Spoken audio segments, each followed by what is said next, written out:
Bueno, hermanos, buenas noches, bienvenidos nuevamente a este estudio de las epístolas pastorales. Estamos en Primera Timoteo. Hoy vamos a abordar el capítulo 4.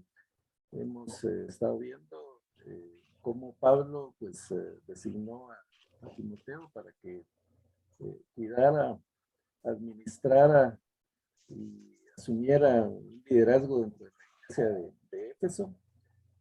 Pablo detectado, había oído, había sido informado de varios problemas que se estaban dando, varias deficiencias. Entonces designa a Timoteo para que él pueda ir corrigiendo todos estos aspectos. Entonces, en el capítulo 1 empezó Pablo a hablar de su principal preocupación, no solo en esta iglesia, sino en otras iglesias, y no solo era la preocupación de Pablo, sino de otros discípulos como Pedro, y es el tema de la falsa doctrina.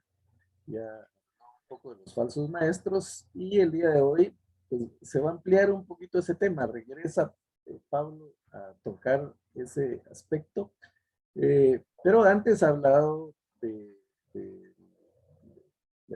los diferentes miembros del equipo, podríamos decir, de la iglesia, o los diferentes integrantes de esta asamblea, que era lo que significaba la palabra eclesía, una asamblea, un grupo de personas reunidos con un objetivo común.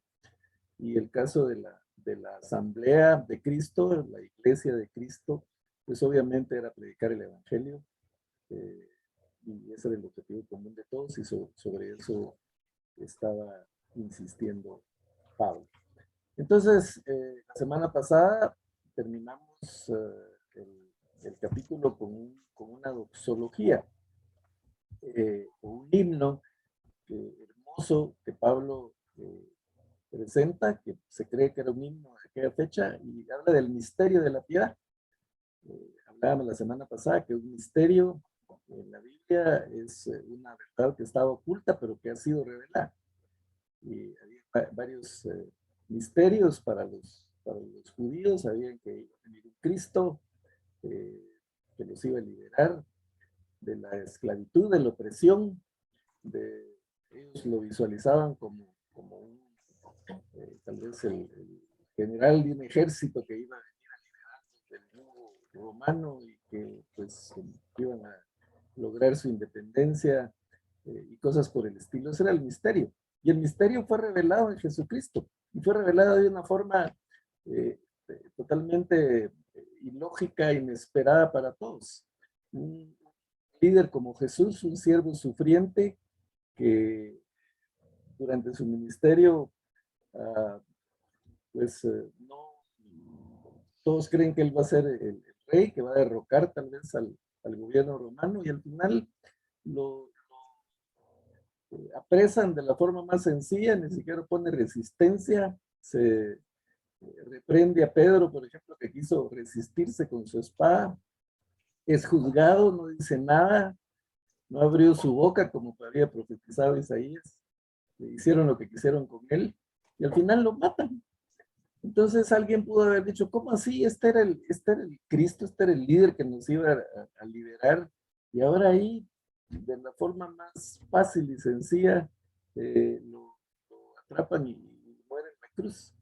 Pero por eso aquí en este himno, en esta exología, Pablo habla de lo que es el misterio de la piedad, que él lo resume como el misterio de Cristo, y dice: Dios, el único Dios verdadero, fue manifestado en carne, fue justificado en el Espíritu, porque se hizo hombre por voluntad propia, pero siguió siendo Dios. Fue visto por los ángeles, pero también fue predicado a los gentiles. Fue creído en el mundo, pero también recibido en gloria. O sea, une todos los elementos del Evangelio en cuanto a la encarnación de Jesucristo, su muerte, su resurrección y su ascensión a la gloria. Y este es el misterio de la piedad, de lo que Pablo está hablando. Entonces ya habló inicialmente de la falsa doctrina, de los falsos maestros. Ahora ha hablado y dejado claro de lo que es la sana doctrina, la verdadera doctrina, que es el Evangelio. Y toma entonces el tema con la recomendación a Timoteo de permanecer en la palabra de Dios y de vigilar que la iglesia permanezca en la palabra de Dios. Es una responsabilidad que está asignando a este líder, que nos asigna a todos los líderes dentro de la iglesia, y pues todos los miembros de la iglesia de alguna manera tenemos un liderazgo que desarrollar. No solo son los jefes de ministerio, directores de ministerio, sino todos y cada uno de nosotros tenemos que pues escuchar estas palabras, interiorizarlas para nosotros, reflexionar sobre ello, porque es lo que el Señor quiere de nosotros, es lo que necesitamos para tener una iglesia ejemplar, una iglesia, podríamos decir, de acuerdo al corazón de Dios. Entonces hoy entramos al capítulo 4 de 1 Timoteo. Vamos a leer los primeros 5 versículos, por favor. Siempre me gusta que ustedes participen, que lean. Aquí hay una versión de la Biblia, pero ustedes pueden leerla aquí o utilizar su propia Biblia. Yo recomiendo que tengan una Biblia a la mano ahí, a veces no nos da tiempo de poner en pantalla todos los pasajes, entonces ustedes pueden ir paralelamente viendo a qué nos referimos. Pero bueno, veamos del 1 al 5, por favor.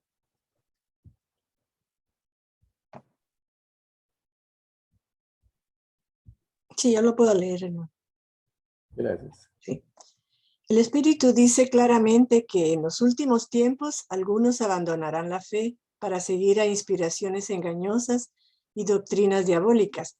Tales enseñanzas provienen de embusteros hipócritas que tienen la conciencia endurecida, cauterizada. Prohíben el matrimonio y no permiten comer ciertos alimentos que Dios ha creado para que los creyentes, conocedores de la verdad, los coman con acción de gracias, porque todo lo que Dios ha creado es bueno y nada es despreciable si se recibe con acción de gracias, pues la palabra de Dios y la oración los santifican. Ok, muchas gracias.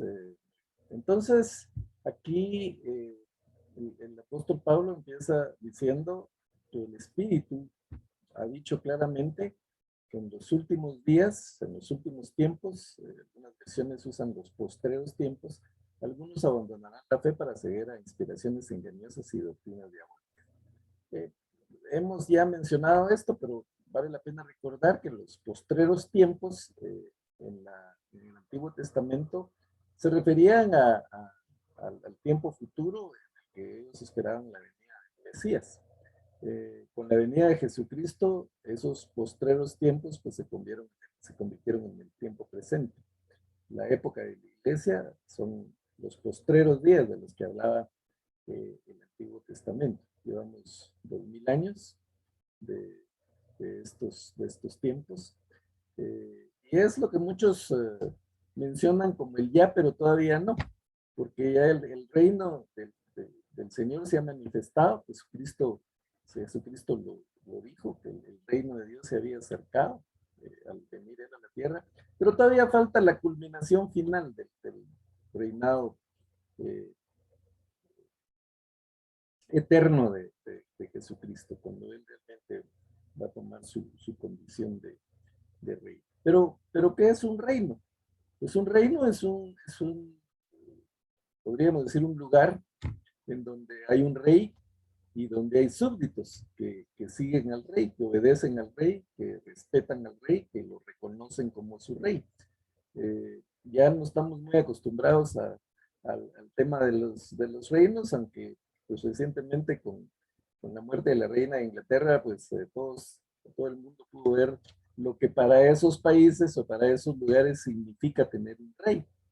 Entonces nosotros somos parte del reino de Dios, porque nuestro rey es Dios, nuestro rey es Jesucristo, y nosotros lo adoramos, lo reconocemos como nuestro rey, entonces somos parte de ese rey. Pero su culminación final sabemos que va a ser en un día que cada vez está más cercano, porque entre más años pasen, más nos acercamos. No sabemos cuándo va a ser, pero obviamente ya estamos 2000 años más cerca de lo que estaban los apóstoles en su ministerio. Entonces, en los últimos tiempos, en los postreros tiempos, que son estos tiempos, se había profetizado que algunos abandonarían la fe, que caerían en lo que llamamos apostasía. La apostasía es rechazar el Evangelio, rechazar el sacrificio de Cristo abiertamente, para seguir a inspiraciones engañosas y doctrinas diabólicas. Y cuando se habla de doctrinas diabólicas, pues tendemos a pensar pues que aquellos que andan todos vestidos de negro y que adoran a la Santa Muerte, o como pasa mucho, especialmente en estas fechas, ¿verdad? El Día de los Santos es especial para que en muchos lados se habla de Halloween, de las brujas, y pues podríamos pensar en eso, pero Satanás es un engañador muy astuto. Entonces, algunos los engaña pues de una manera y algunos de otro. Al mismo Jesucristo lo quiso enseñar utilizando las escrituras. Entonces, muchos son engañados con las mismas escrituras. Hay personas que tuercen las escrituras, que tergiversan los pasajes, que los adaptan a lo que quieren hacer, los sacan de contexto y engañan a la gente. Y la gente dice, sí, eso está en la Biblia. Entonces, este señor tiene razón, aunque se esté usando mal. Podríamos poner muchos ejemplos de esto, pero conocemos, lo vemos en internet, lo vemos en televisión, cuando alguien empieza a decir cosas fuera de la escritura o fuera de lo que dice la Biblia, o a darle interpretación a la Biblia que se contradice con el contexto, con otros textos de la misma escritura. Cuando se contradicen dos pasajes, pues es obvio que los estamos malinterpretando porque no hay contradicciones en la Biblia, pero el enemigo engaña de diferentes maneras. Algunos los engaña pues provocando que se aparten de la fe, yéndose a los placeres mundanos, pero a otros los engaña estando dentro de la misma fe, dentro de la misma iglesia. Los puede engañar con problemas de conciencia, con meter en su mente, es que tú no puedes ser un buen cristiano, es que tú eres un pecador, es que tú eres fallado mucho, no sirves para esto, no sirves para lo otro. Entonces, muchos cristianos se frustran y terminan apartándose de la fe porque consideran que no son lo suficientemente capaces para poder estar en el Evangelio. Y la verdad es que ninguno de nosotros somos suficientemente capaces para perseverar en el Evangelio, si no es con la ayuda del Espíritu Santo, si no es con la ayuda de Dios mismo. Por nuestras propias fuerzas no podemos lograrlo. Acabamos de celebrar los 505 años de la Reforma de Lutero, y Lutero era una persona atormentada. Si estudiamos su vida, él se metió a un convento por miedo, porque estuvo a punto de caerle un rayo. Entonces él dijo, si me hubiera muerto aquí, ¿a dónde me voy? Entonces le prometió a Santa Ana, que era una de sus santos, que él se iba a hacer monje. De la semana estaba tocando en un convento para hacerse monje. Estando ahí, pues se puso a estudiar las escrituras y hacer muchas cosas para poder ser acepto delante de Dios. Él hacía penitencias, él oraba o rezaba 6 veces al día, no sé cuántas veces al día. Él se confesaba todos los días. Ya tenía cansado a su confesor, porque todo el tiempo se estaba confesando y a veces no había terminado de confesar, o sea, se acababa de terminar de confesar, iba para afuera y se acordaba de otra cosa que había hecho y regresaba a volver a confesarse, porque él quería agradar a Dios con sus propias fuerzas, y eso no se puede, hasta que el confesor le dice, ¿sabes qué? Ponte a enseñar Biblia, ponte a enseñar las escrituras. Algo contradictorio, ¿verdad? Porque el que tenía tantos conflictos personales, pues iba a empezar a enseñar. Pero a base de que Lutero estaba enseñando, empezó a estudiar Romanos. Bueno, primero enseñó los Salmos sobre una base cristológica, y después empezó a enseñar Romanos. Pero enseñando Romanos, él mismo se da cuenta de lo que la fe significa, y de que la salvación es por gracia. Y algo que le cae como bálsamo, como un refresco a él, es cuando lee el pasaje que dice, justificados pues por la fe tenemos paz para con Dios por medio de nuestro Señor Jesucristo. Entonces esa paz empieza a entrar en su corazón. Entonces él se da cuenta que él no se puede justificar por sus propias fuerzas, sino es la fe en Jesucristo, en el sacrificio que Cristo hizo en la cruz del Calvario, lo que justifica. Entonces el enemigo muchas veces nos aparta de esa idea y que trata de hacernos ver que nosotros no podemos servir al Señor, lo cual en parte es cierto, pues por nuestras propias fuerzas no podemos, pero el enemigo lo utiliza como un engaño para apartarnos de la fe. Entonces hay que estar conscientes de que tenemos un enemigo muy astuto, que su especialidad es engañar y nos puede engañar de muchas formas. Entonces, a eso se refiere con inspiraciones engañosas y doctrinas diabólicas. Y estos falsos maestros, pues, habían sido engañados. Tampoco podemos pensar que todas las personas que hablan cosas raras o se inventan cosas es por maldad, sino que simplemente también han sido engañados. No han estado suficientemente preparados en las escrituras y entonces ellos se confunden y se ponen a enseñar cosas que ellos han asimilado mal o han entendido mal, entonces confunden a los demás, entonces se vuelve una cadena. Pablo ya había advertido en el libro de los Hechos, en el capítulo 20, creo que está, cuando él se despide de los de Éfeso, un pasaje muy emotivo, porque los de la iglesia de Éfeso lo abrazan y lloran, porque él les dice que no lo van a volver a ver. Pablo ya sabía lo que iba. Pero ahí les dice, cuiden a la iglesia. Ustedes, se los dice a los que llegan, a todos los miembros de la iglesia que estaban ahí presentes, cuiden a la iglesia. Cuiden que no los engañen ustedes y que no engañen a la iglesia, porque van a venir falsos maestros que como lobos rapaces se van a involucrar dentro de la iglesia. Y él les dice, incluso algunos de entre ustedes mismos, que podrían haber sido de los mismos ancianos, de los diáconos, de los mismos miembros de la iglesia, podían caer en esto. Entonces había que tener cuidado de que en la iglesia se conservara una sana doctrina. Yo creo que todos hemos visto dentro de las iglesias que muchas veces las personas que se creen que conocen mucho de la escritura se ponen a discutir entre ellos y que no, que esto fue así, que esto fue de la otra manera. Entonces, una falsa doctrina lo que crea es división. Esa es una de las características. Cuando una enseñanza divide a la gente, hay que tener cuidado porque puede ser una falsa doctrina. El verdadero evangelio, el verdadero mensaje del evangelio cambia a las personas, transforma vidas y une a la iglesia, a los seguidores del Señor. Entonces, podríamos decir que hay dos clases de falsos maestros, los que tal vez con buena intención han sido engañados y están transmitiendo ese engaño, pero hay otros que sí son embusteros y hipócritas, dice Pablo, que tienen la conciencia endurecida. En algunas versiones dice cauterizada. Y da más información con relación a lo que estos falsos maestros enseñaban. Dicen, prohíben el matrimonio y no permiten comer ciertos alimentos que Dios ha creado para los creyentes o para los fieles conocedores de la verdad. Algunos comentaristas dicen que estos falsos maestros enseñaban, por ejemplo, que la resurrección de los muertos ya se había dado.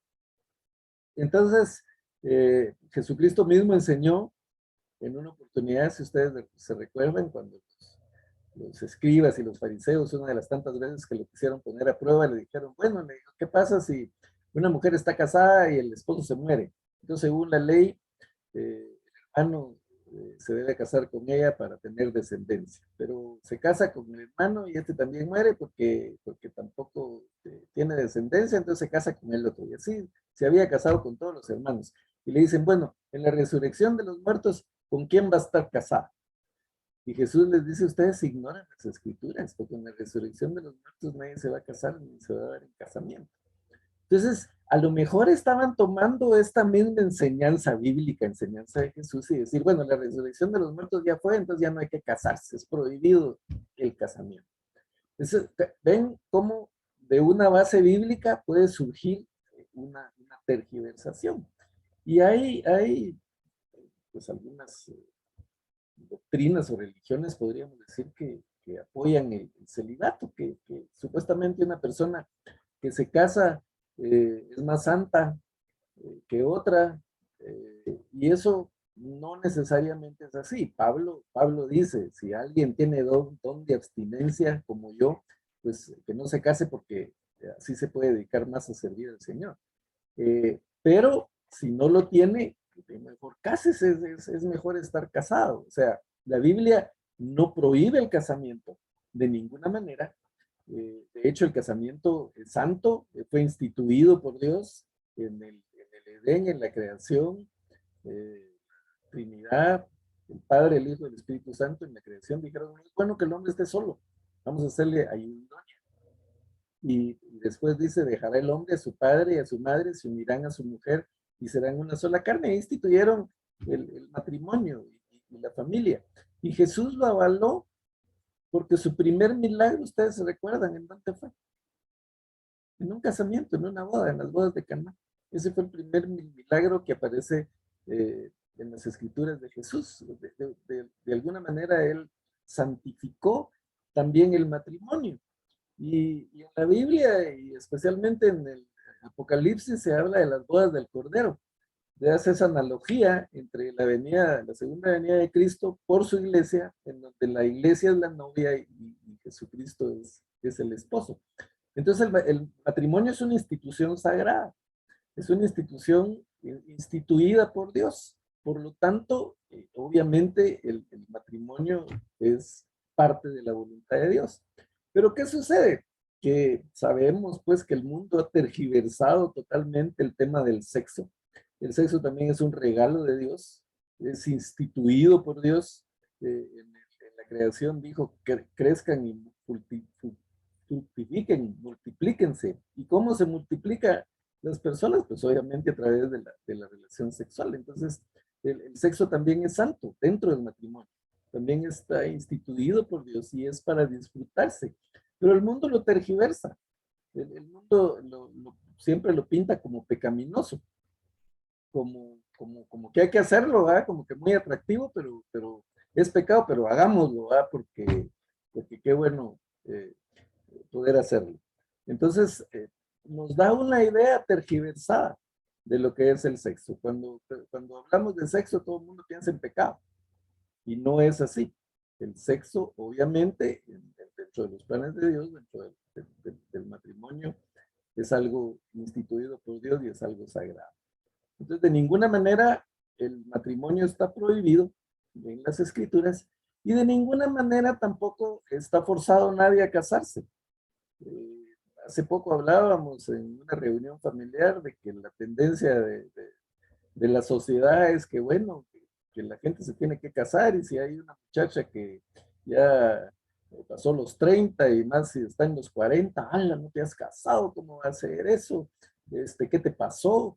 Y las personas que están en esa situación, pues se sienten mal, se sienten ofendidas, como se sentían las mujeres en el Antiguo Testamento que no tenían hijos, ¿verdad? Esa era una afrenta para la mujer, era un castigo de Dios no tener hijos desde el punto de vista de ellos.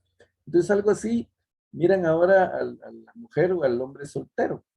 Y la verdad es que, pues, quedarse soltero tampoco es pecado.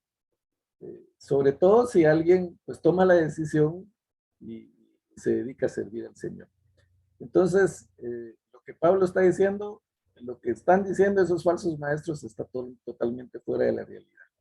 Nadie va a ser más espiritual porque se case o porque no se case. Porque Dios instituyó el matrimonio y eso es sagrado. Y por otro lado, dice, no permiten comer ciertos alimentos que Dios ha creado para los creyentes, para los fieles. Estas personas, pues, probablemente basadas también en el Antiguo Testamento, decían que no había que comer chicharrones, o que era pecado comer mariscos o algún tipo de cosas de esas, que había que abstenerse de eso para poder ser mejores cristianos o para poder ser más santos. Ellos mismos probablemente decían, bueno, yo no hago esto, yo no como esto porque yo soy más espiritual, así voy a ser más espiritual. Esa es otra doctrina que Pablo refuta, que no es correcta. Porque recordemos que el mismo Jesucristo, creo que es Marcos quien lo relata, que él dijo, uh, lo que contamina al hombre no es lo que entra, porque justamente a él le estaban probando con eso. Sí, Marcos capítulo 7 dice, escúchenme todos y entiendan, nada de lo que viene de afuera puede contaminar a una persona, más bien lo que sale de la persona es la que lo contamina. Entonces dice que se fue toda la gente y todos los discípulos le preguntaron, ¿cómo así? ¿Qué es lo que quisiste decir con eso? Y él les dice, tampoco ustedes pueden entenderlo. No se dan cuenta que nada de lo que entra en la persona puede contaminarla, porque no entra en su corazón, sino en su estómago, y después va a la letrina. Con esto Jesús declaraba limpios todos los alimentos. Luego añadió, lo que sale de la persona es lo que la contamina, porque de adentro del corazón humano salen los malos pensamientos, la inmoralidad sexual, los robos, los homicidios, los adulterios, la avaricia, la maldad, el engaño, el libertinaje, la envidia, la calumnia, la arrogancia y la necedad. Todos estos males vienen de adentro y contaminan a la persona. Entonces, pues esta era otra falsa enseñanza. No por privarse de ciertos alimentos la persona va a ser más espiritual o más santa. Debo aclarar que no se está hablando del ayuno. El ayuno es una de las disciplinas espirituales, pero obviamente el ayuno como disciplina espiritual y como propósito para fortalecer eh, el carácter, que vamos a hablar de eso más adelante, pues es importante. Estaba hablando de que esta gente prohibía, como ya dije, comer cierto tipo de alimentos, a lo mejor comer carne también, ¿verdad? Lo estaban prohibiendo. Pero Pablo dice, Dios lo ha creado todo, y si el Señor lo creó, es bueno. De hecho, vemos en el Génesis, cuando se habla de la creación, Dios creó los cielos, la tierra, los animales de mar, de la tierra, y siempre al final de cada día dice, y vio Dios que era bueno. Entonces lo que Dios ha hecho es bueno. Y cuando creó al hombre llama mucho la atención que dice, y vio que era bueno en gran manera. O sea, donde el Señor hizo su mejor obra fue al crear al ser humano. Entonces lo que Dios ha creado es bueno. Entonces, dice aquí, lo que comemos, comámoslo con acción de gracias. Agradezcamos al Señor. Y ya con eso, no es que vamos a hacer más puros los alimentos, pero reconocemos que lo que Dios ha hecho, que la naturaleza es buena. También con criterio y con sentido común, ¿verdad? No, eso no significa que, bueno, entonces vamos a comer murciélago, pues solo oramos por los murciélagos y nos lo comemos. O sea, hay ciertas cosas que sabemos que son perjudiciales para el organismo. O tal vez cierto tipo de hongos alucinógenos que hay por ahí, ¿verdad? O amapola, o cierta hierba del campo que entonces como el Señor la creó, pues nos la fumamos y es bueno. No va por ahí la cosa. Simplemente está hablando de que lo que ha hecho el Señor es bueno y que no debemos despreciar los alimentos que el Señor nos ha dado para nuestro bienestar, para nuestro beneficio. Porque todo lo que Dios ha creado es bueno y nada es despreciable si se recibe con acción de gracias, pues la palabra de Dios y la oración lo santifica. Entonces, aquí habla explica las doctrinas falsas que habían en Éfeso. Y aquí podríamos tener un resumen. Número uno, que la Biblia advertía que algunos dejarían la buena doctrina. Eso ya estaba profetizado, ya se había dicho, es una realidad. Lamentablemente hay mucha gente que se desvía, que rechazan abiertamente el Evangelio, entonces ya no queda esperanza para ellos. Y la iglesia debe trabajar en que eso no pase con sus miembros. La doctrina falsa es un engaño de Satanás. Ya lo dijimos, la falsa doctrina incluye legalismo y reglas humanas. Los legalistas pues tratan de enseñar que uno cumpliendo ciertas normas, ciertos requisitos o incluso ciertas cosas que dice la Biblia, pues entonces con eso se va a salvar. Y sabemos que la salvación es por gracia, es un regalo de Dios. Cumplimos con lo que la palabra del Señor dice como agradecimiento porque ya somos salvos, pero no vamos a pretender ser salvos cumpliendo ciertos legalismos. Y pues la doctrina de los falsos maestros negaba prácticamente que Dios era el creador de todo, diciendo que ciertas cosas, ciertas comidas o ciertas cosas eran malas. Si el Señor las creó, pues son buenas y tienen un propósito. Versículos 6 al 9. Si esto enseñas a los hermanos, serás buen ministro de Jesucristo, nutrido con las palabras de fe y de la buena doctrina que has seguido. Noten el tema de la enseñanza. Una de las mejores formas que uno tiene de aprender es enseñando. Y yo lo digo por experiencia propia. Entonces, es importante transmitir la palabra del Señor a otros. Puede ser públicamente o puede ser individual. Tomar a alguien como nuestro discípulo. Eh, Alguien recién convertido o incluso nuestra misma familia, nuestros propios hijos pueden ser nuestros discípulos y nosotros preocuparnos de instruirlos, de enseñarles. Porque para enseñarles primero tenemos que estudiar nosotros y tenemos que aprender nosotros.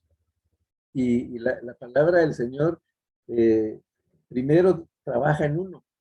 Eh, la primera transformación que hace la palabra del Señor es en el que la estudia. Y entonces una vez que ha hecho esa obra, pues ya se puede transmitir a los demás. Entonces si queremos instruir adecuadamente a nuestros hijos en la palabra del Señor, tenemos que interiorizarla nosotros y dejar que haga su obra, su trabajo en nosotros, y entonces ya con solvencia podemos enseñar a nuestros hijos y guiarlos en el Evangelio. Entonces, por eso es importante el que todos, de alguna manera, tratemos de enseñar a otros, tratemos de discipular a otros, porque eso nos va a obligar a aprender y a que la palabra se interiorice en nosotros.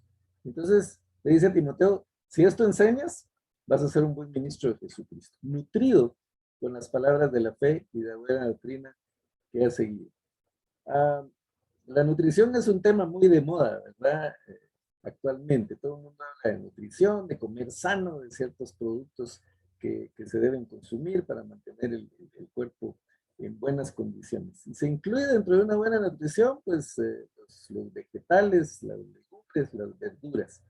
Ahora, ¿qué nos gusta más? ¿Un buen postre, un heladito, una banana split o un plato de verduras? Pues, obviamente, lo otro, los postres, lo dulce. A mí por lo menos me encantan los chocolates. Yo tengo problemas con los chocolates, me gustan mucho. Pero eso no nos nutre. O la comida rápida, las hamburguesas, la pizza. Pues no, nos gusta a los niños, por ejemplo, pónganles a escoger entre un plato de verduras y una pizza, pues seguramente se van por la pizza y no es lo más nutritivo. De hecho, el comer la comida rápida en exceso, pues produce eh, obesidad y muchos otros problemas. De vez en cuando, pues está bien, pero eso sucede también con la palabra del Señor. La falsa doctrina es muy atractiva. Las novedades, está hablando ahí de que el Espíritu Santo ya no son 3, ahora son 4, entonces miremos cómo está la cosa. Eso atrae mucho, pues llama mucho la atención. Ese tipo de situaciones, esas cosas que inventan muchos para ganar popularidad. Pero la Biblia nos enseña, el apóstol Pablo le dice a Timoteo, nútrete, come lo que es nutritivo, no la falsa doctrina, sino lo que realmente nutre, las verdades del Evangelio. Eso es la buena doctrina. Desecha las fábulas profanas y de viejas, ejercítate para la piedad.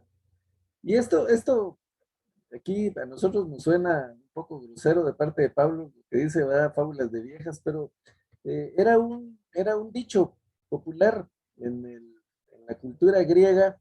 Se decía eso de las personas que no tenían mucho conocimiento, que no tenían mucha cultura, que hablaban solo por hablar. Decían, esa es eh, doctrina o fábula de viejas, ¿verdad? Una fábula, la palabra aquí en griego es la que se traduce como mito, algo que no es cierto. Y un mito es algo inventado y profano, pues que no es no es de la fe, sino que es del mundo. Entonces desecha todos esos mitos, todas esas fábulas, todas esas enseñanzas falsas, y ejercítate para la piedad. Porque el ejercicio corporal para poco es provechoso, pero la piedad para todo aprovecha, pues tiene promesa de esta vida presente y de la venida. Otra vez, Pablo no está diciendo que el ejercicio físico no es bueno. Sabemos que el ejercicio físico tiene muchas ventajas para la salud. El ejercicio físico ayuda a disminuir el estrés, el ejercicio físico aumenta nuestro sistema de defensas, el ejercicio físico pues nos mantiene en forma. Podríamos mencionar muchas ventajas del ejercicio físico. Y recordemos que nosotros como cristianos tenemos responsabilidad de cuidar nuestro cuerpo. La Biblia dice que nuestro cuerpo es templo del Espíritu Santo y por lo tanto ese templo tiene que estar en óptimas condiciones. Entonces, sí tenemos, incluso bíblicamente, la responsabilidad de velar por nuestro cuerpo, de comer sano, de hacer ejercicio, de dormir bien. Todo eso es positivo. Pablo no está diciendo el ejercicio no sirve. Probablemente Timoteo hacía ejercicio. Lo que Pablo le dice es, comparado con el ejercicio espiritual, el ejercicio físico sirve para muy poco. ¿Por qué? Porque el ejercicio físico pues va a fortalecer y va a mantener este cuerpo que es nuestro tabernáculo temporal, es nuestra tienda de campaña que tenemos aquí en la tierra, pero una vez que dejemos esa tierra, ese tabernáculo, esa tienda de campaña se va a quedar, y entonces lo que nos va a servir realmente fue el ejercicio espiritual, las disciplinas espirituales, la oración, la lectura de la palabra de Dios, el ayuno, el congregarnos, el tener misericordia con los demás, todas esas son disciplinas espirituales que fortalecen nuestro carácter, que nos ayudan a tener un carácter cristiano mejor. Tampoco que por eso vamos a ser salvos, no vamos a ser salvos ni por leer la Biblia, ni por ir a la iglesia, pero es todo ese tipo de cosas nos va a aprovechar, porque nos forman nuestro carácter y eso nos va a servir eternamente. No es solo aquí en la tierra. Las disciplinas espirituales nos sirven para fortalecer nuestro carácter para la eternidad. Entonces, ejercítate para la piedad. Ya vimos cuál era el misterio de la piedad, que es básicamente el evangelio. Ejercítate en el evangelio. Ejercítate en el conocimiento de lo que dicen las escrituras. Y eso es provechoso. Dice, tiene promesa en esta vida, o sea, el ejercicio espiritual, el ejercicio en el evangelio, el ejercicio en la piedad, nos aprovecha para esta vida porque fortalece nuestro carácter, nos ayuda a ser mejores personas, mejores cristianos, pero también dice, promesa para la vida venidera. Y aquí usa una frase, es la tercera vez que usa esta frase, palabra fiel es esta y digna de ser recibida por todos. Ya la utilizó anteriormente y ahora la vuelve a usar. Se está refiriendo a que, pues este es un concepto muy importante que hay que tomar en cuenta. Hay controversia un poco entre los diferentes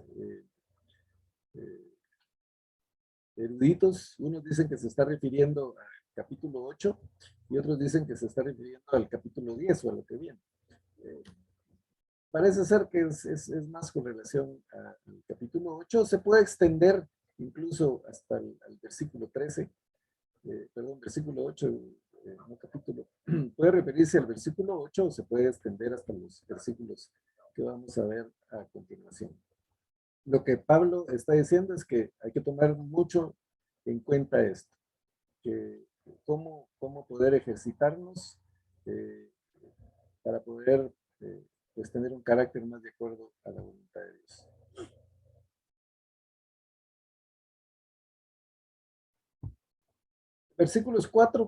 Versículos 10 al 13, dice que por esto mismo trabajamos y sufrimos oprobios, porque esperamos en el Dios viviente que es el Salvador de todos los hombres, mayormente de los que creen. Otra vez, esto manda y enseña. Ninguno tenga en poco tu juventud, sino sea ejemplo de los creyentes en palabra, conducta, amor, espíritu, fe y pureza. Entre tanto que voy, ocúpate en la lectura, la exhortación y la enseñanza.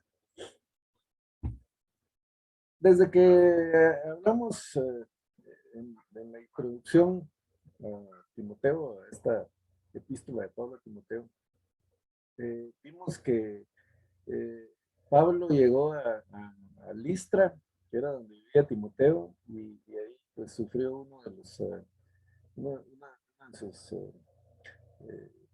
torturas, podríamos decir, o sacrificios, que lo apedrearon y que lo dejaron como muerto. Y en esas condiciones conoció a Timoteo y a la abuela y a la madre de Timoteo. Y aún en medio de esas condiciones, pues Timoteo decidió seguir a Pablo, aceptó el reto de Pablo de seguirlo. Y Pablo dice, ahí es necesario que los siervos del Señor pasen por diferentes pruebas, por diferentes persecuciones. Y aquí, pues Pablo lo dice nuevamente, los que queremos servir al Señor trabajamos y sufrimos oprobios. Pero ¿por qué lo hacemos? Porque esperamos en Dios viviente, que es el Salvador de todos los hombres y mayormente de los que creen. La esperanza del cristiano no está en las recompensas que pueda obtener en esta tierra, en los beneficios que pueda obtener. Porque alguien podría decir, ¿para qué me mato? ¿Para qué soportar todo lo que se tiene que soportar? Mejor pues vivo cómodamente, no me meto con nadie y no me meto en problemas.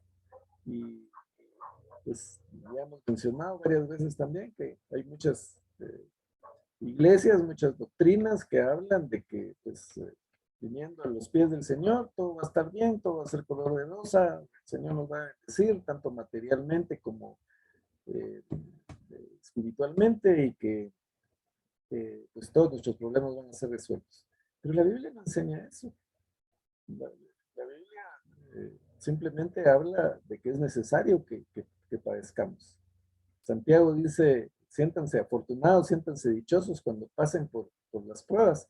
¿Por qué? Porque las pruebas fortalecen nuestro carácter, nos ayudan a depender del Señor. Entonces las pruebas son parte de la vida cristiana.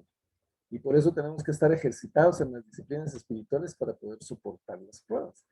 Y eso dice Pablo, por esto mismo, trabajamos, sufrimos, porque esperamos en el Dios viviente, que es el Salvador de todos los hombres.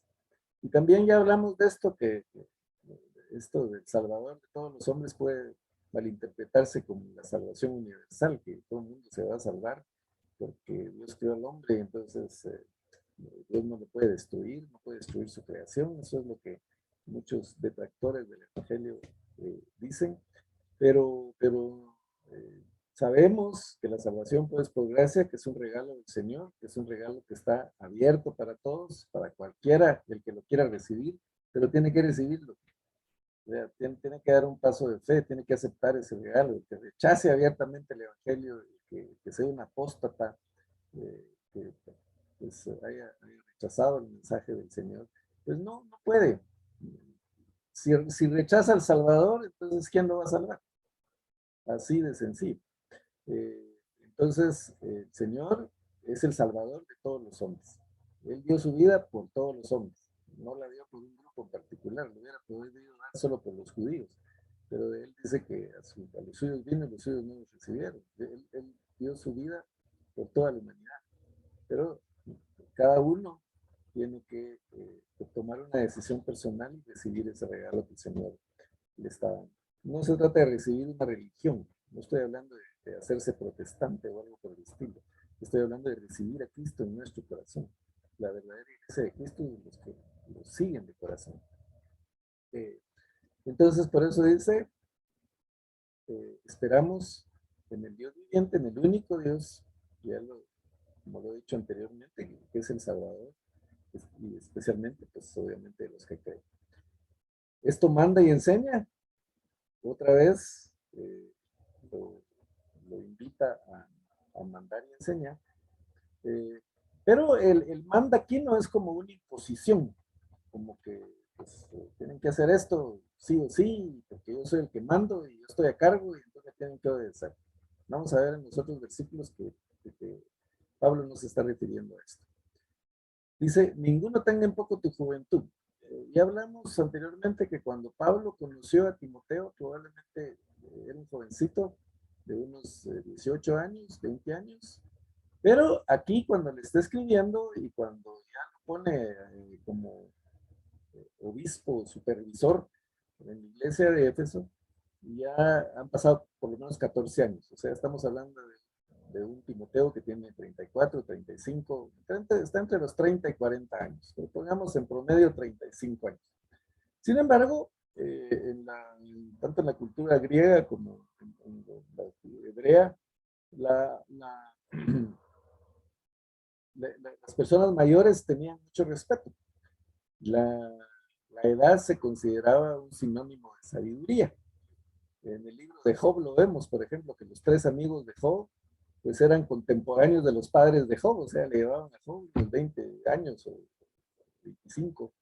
Entonces se consideraban que eran personas sabias. Por eso Eliú, cuando interviene, les dice: yo esperaba sabiduría de ustedes y los dejé hablar porque son mayores y pues en esta cultura respetamos la edad porque los ancianos, podríamos decir, se toman como más sabios. Pero no necesariamente es así. Lamentablemente hay ancianos inmaduros y hay jóvenes muy maduros también.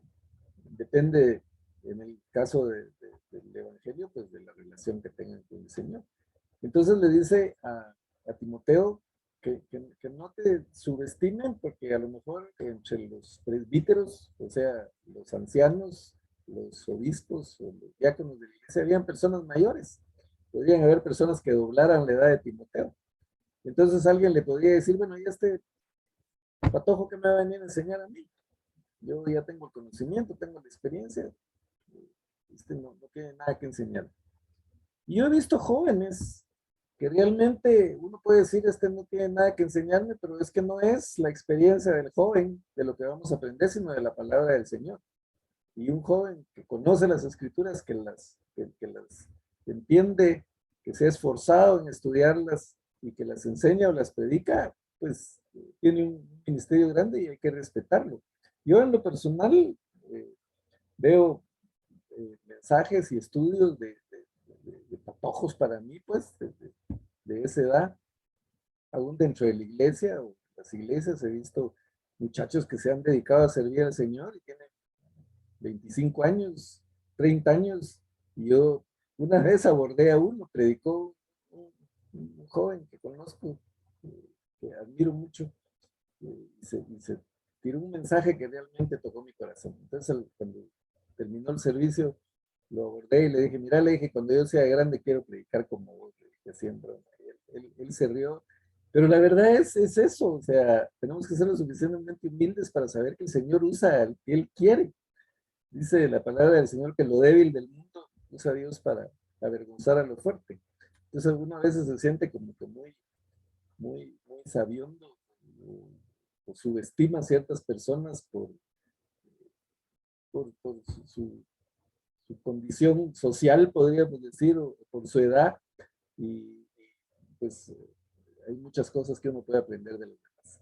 Pero le da la clave a Timoteo para que realmente la gente lo respete, que respete su liderazgo, que se haga, que él asuma su rol dentro de la iglesia. Le dice: ninguno tenga en poco tu juventud, sino sé ejemplo de los creyentes en palabra, conducta, amor, espíritu, fe y pureza. Los comentaristas dicen que las traducciones, que los textos más antiguos, los manuscritos más antiguos no incluyen espíritu. Pero puede referirse al ánimo que pueda tener la persona, que sea un ejemplo en cuanto a su ánimo, ante su fervor, ante su entusiasmo por servir al Señor, pero tiene que ser ejemplo en lo que dice, en las cosas que dice, en la forma que dice. Las palabras son muy importantes en todos los casos, y la forma en que hablamos. Yo una vez oí a una pareja que dejaron de congregarse en una iglesia, y como eran amigos míos, pues yo platiqué con ellos y les digo que ¿qué pasó? ¿Por qué ya no han llegado? No, es que estamos decepcionados de la iglesia porque nombraron anciano a una persona que nosotros conocemos perfectamente y que es súper mal hablado. Dice malas palabras. Pues, ¿cómo va a estar de anciano una persona que dice malas palabras? De una misma fuente no puede salir agua dulce y agua amarga, lo dice la Escritura. Entonces es importante cuidar incluso nuestro vocabulario, nuestra forma de hablar. En una oportunidad yo medio exhorté a una persona de mi familia porque oí que estaba regañando a uno de sus hijos, pero lo estaba regañando con puras, la nada, ¿verdad? Con malas palabras. Entonces le dije eso. ¿Cómo de una misma fuente puede surgir agua dulce y agua amarga? Si vas a predicar el evangelio, si vas a enseñar, no puedes por otro lado con tus hijos estar sacándole la madre. Entonces, hay que tener cuidado con la forma en que nos expresamos, no solo dentro de la iglesia, porque en la iglesia todos somos santos, ¿verdad? Hermano, que Dios lo bendiga, la paz de Dios sea con ustedes. Pero en la calle, pues que no nos miren de carro a carro, sacándole la madre al otro, ¿verdad? Porque entonces se terminó el testimonio. Entonces, le está diciendo a Timoteo y para cada uno de nosotros, si queremos que las demás personas nos respeten, si queremos que las demás personas pues permanezcan en la iglesia, especialmente los recién convertidos, tenemos que ser ejemplo en palabra, en conducta, en nuestra forma de actuar, en amor. El amor es tan importante. Tenemos un estudio hablando específicamente de la compasión de la iglesia, ¿verdad? Que la compasión debe mostrar. No sé si es el próximo, dentro de 2 estudios, pero vamos a hablar de eso. El amor es tan importante. El cristiano debe reflejar el amor de Jesús. Debe tener un amor sincero, auténtico por los demás, que eso llama mucho la atención. En el espíritu, obviamente, como ya dijimos, puede ser la actitud, fe y pureza. Todo ese tipo de cosas, todo ese testimonio, pues es lo que nos da autoridad. Por eso, cuando hablaban de Jesús, decían que Jesús enseñaba como quien tiene autoridad, no como los escribas o los fariseos, que decían una cosa, pero actuaban totalmente diferente. Entonces eso a nadie convence. Lo que más convence de un cristiano es la coherencia entre lo que cree y lo que vive, cómo actúa. Cuando Jesús dio el sermón del monte, pues él habló de muchas cosas, ¿verdad? En el sermón del monte, de muchas verdades, habló de la oración, de muchas cosas. Pero al final de su sermón dice, el que oye estas palabras y las pone en práctica, es como aquel hombre prudente que edificó su casa sobre la roca. Entonces se crecieron los ríos, vinieron las tormentas, los vientos, las tempestades, golpearon aquella casa, pero como estaba edificada sobre la roca, no pasó nada.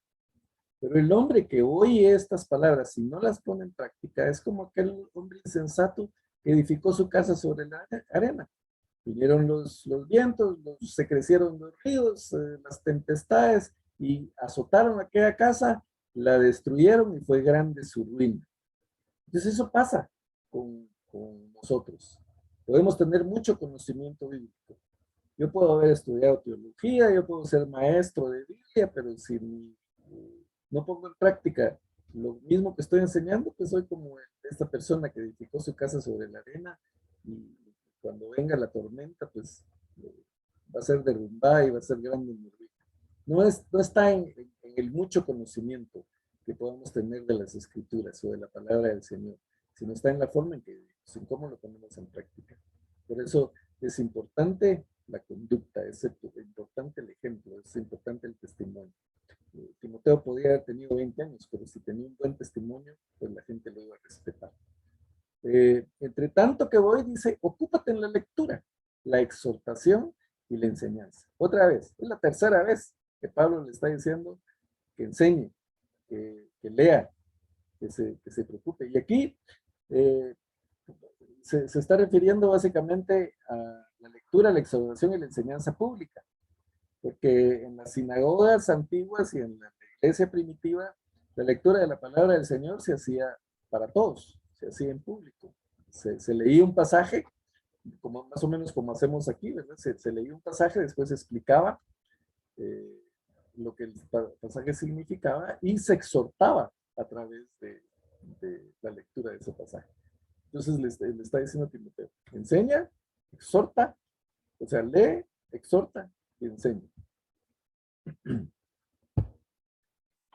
Como vamos de tiempo, ya estamos sobre el tiempo. Bueno, entonces el líder espiritual enseña a través de su ejemplo. Y aquí lo vemos en el versículo 12, pero lo vemos también en 1 Pedro, que dice, no como teniendo señorío sobre los que están a vuestro cuidado, sino siendo ejemplo de la grey. Un pastor, por poner un ejemplo, puede tener el título de pastor, puede tener el cargo de pastor, puede exhortar, puede enseñar, pero si no tiene, si lo hace por el simple hecho de que es pastor, y aquí se hacen las cosas como yo digo, porque yo soy el pastor, yo soy el que mando, entonces eso no va a tener mucho resultado, más bien va a provocar rebeldía. Pero dice, no como teniendo señorío, sino siendo ejemplo de la iglesia. También los líderes, los pastores, pues obviamente se dan a respetar con su testimonio. Y para terminar, en los últimos versículos, no descuides el don que hay en ti que te fue dado mediante profecía con la imposición de las manos del presbítero, o del presbiterio, perdón. Ocúpate en estas cosas, permanece en ellas, para que tu aprovechamiento sea manifiesto a todos. Ten cuidado de ti mismo y de la doctrina, persiste en ello, pues haciendo esto te salvarás a ti mismo y a los que te odian. Timoteo, pues había sido llamado al ministerio, y el presbiterio, o sea, los ancianos de la iglesia, pues lo habían puesto sus manos, como era la costumbre, para pues, que él pudiera iniciar su ministerio. Y de alguna manera alguien le dijo, bueno, tú tienes el don de enseñanza o tú tienes el don de la predicación. Hubo una profecía probablemente ahí. Entonces, lo que Pablo le dice, no descuides. Recordemos que Timoteo era una persona tímida. Entonces, por eso Pablo le hace estas recomendaciones. Que no te subestimen por ser joven. No te sientas achicopalado, como dicen los mexicanos, por el hecho de ser joven. Tú tienes un don. El Señor te ha dado un don, y entonces ponlo en práctica. Y ese es un mensaje para nosotros, hermanos. Todos tenemos un don. Yo no acepto que ninguno de ustedes me diga, es que yo no sirvo para nada, no tengo dones. Ahí está pues, subestimando la obra de Jesucristo, o la obra de Dios, porque Dios nos hizo bien hechos. Dios dice que en la creación que era muy bueno, que su creación era muy buena. Todos tenemos dones diferentes. Hay unos que tienen más dones que otros. Jesús lo dijo en la parábola de los talentos. A uno le dio 10 talentos, al otro le dio 5 talentos, al otro le dio un talento, pero a todos les dio. O sea, todos tenemos algún tipo de don. Lo que cuesta a veces es identificar cuál es el don que cada uno tenemos. Pero tenemos dones, el Señor nos ha dado, pero Él quiere que los pongamos a su servicio, que los multipliquemos. Y entonces, entre más multiplicamos esos dones, más dones nos da el Señor. Pero si los enterramos como aquel siervo que enterró el talento que le había dado su Señor, ¿qué le dice al final? Siervo malo, sabías que yo cosecho lo que no sembré y que soy estricto y enterraste. Siquiera hubieras dado el don a los banqueros para que ganaran los intereses. Pero como no lo hiciste, pues vas a ir a donde es el lloro y el crujir de dientes. Y a los que sí habían duplicado sus talentos, les dice, ven buen siervo y fiel, entre en el gozo de tu Señor. En lo poco has sido fiel, en lo mucho te pondré. No conocemos esa parte. Entonces, todos tenemos dones, hermanos, pero nuestra responsabilidad y lo que el Señor quiere es que los pongamos en práctica, los pongamos a su servicio, los ejecutemos. Y entonces Él nos respalda, nos fortalece y aumenta más los dones. Ese talento del que no lo utilizó se le dio al que tenía 10, al que más tenía, pues el que más había multiplicado, el Señor le dio un montón. Entonces, no descuides. Tenemos un don, pero si no lo ponemos en práctica, lo descuidamos. Y si lo descuidamos, lo perdemos. Y eso es lo que le está diciendo Timoteo. Tú sí tienes dones. Tú no te sientas introvertido, no te sientas tímido, no te sientas incompetente. Simplemente no descuides ese don. El Señor te lo dio y ponlo en práctica. Ocúpate de esas cosas, permanece en ellas para que tu aprovechamiento sea manifiesto en todos. No podemos ser variables también, volátiles, ¿verdad? Un día estamos bien, haciendo bien las cosas, otro día vamos para abajo. Es decir, permanece, permanece y ten cuidado de ti mismo y de la doctrina. Hermanos, todos tenemos que tener cuidado de nosotros mismos. Ya vimos que Satanás es un engañador por excelencia. Todos corremos el riesgo de ser engañados. Entonces debemos de estar atentos todo el tiempo a no sucumbir entre las amenazas de los engaños del enemigo. Ten cuidado de ti mismo y de la doctrina. Persiste en ello, pues haciendo esto te salvarás a ti mismo y a los que te oyeren. Cuando permanecemos, cuando somos fieles, pues obviamente es para nuestro beneficio personal. No solo nos salvamos nosotros mismos, sino que contribuimos con nuestro ejemplo, con nuestro testimonio para los que están a nuestro alrededor, pues también se salven. Porque oyen, porque ven algo diferente, algo especial en nosotros, y gracias a eso, aún sin palabras, muchas veces las personas vienen a los pies del Señor. Muy bien, me pasé un poquito porque era largo lo que teníamos hoy, pero aprovechamos y salimos del capítulo 4, entramos la semana entrante al 5, entonces espero no haber corrido mucho y haberlos enredado, pero igual, como siempre, si hay dudas, comentarios, pues todavía podemos utilizar unos minutos para resolverlos. ¿Cómo estamos? ¿Qué piensan? Muy tímidos ustedes como Timoteo, hombre. Son muy pocos los que hablan. Yo quiero que no descuiden el don que hay en ustedes y que lo ejecuten y participen. Ninguna pregunta, hermano Walter, solo de veras que muchas gracias por explicarlo todo tan bien. Es tan motivante y edificante escuchar la palabra de Dios expuesta de la manera en que usted la da. Muchísimas gracias. Que Dios lo siga usando grandemente.